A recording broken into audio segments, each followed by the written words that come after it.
ဟောင်းတွေကိုဖက်လက်ပြောသလိုမျိုးပဲလူစားယုံကြည်မှုနဲ့လောလောရတယ်ဆိုတာဟုတ်လားခေါင်းတော့ရပြီဟုတ်မဟုတ်ဗီဒီယိုလေးကိုဆုံးဖြတ်ကြည့်လိုက်ဗျာအရှိတကောင်ကပါခေါ်လိုက်ပြီတော့မရိုက်လိုက်ရအောင်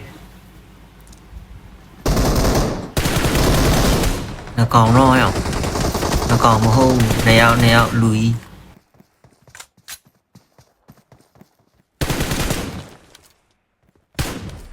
ကြည်လဲနည်းနည်းပဲကျွန်တော်၄တော့ပဲ那啥跟你说没？ အောင်ကြည်၄တော့ပဲကျွန်တော်တယ်ကိုဖက်လက်ဘယ်လိုပြောထားလဲ ကဲလူဆိုတာဟာကျွန်တော်ယုံကြည်မှုနဲ့လှုပ်ကြတယ်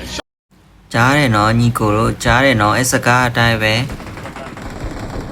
အောင်တဲတိုးနေအရှင်းမလဲရှော့ကန်အော်ကိုဖက်လက်ပြောထားတာရှိသေးတယ်ဗာလဲရှော့ကန်ဒီရှော့ကန်နှစ်ချက်လောက်ပြမသေးတာဆိုတော့ကျွန်တော်တို့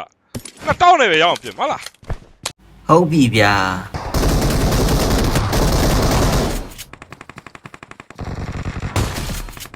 โอ้ยအောင်ကြီး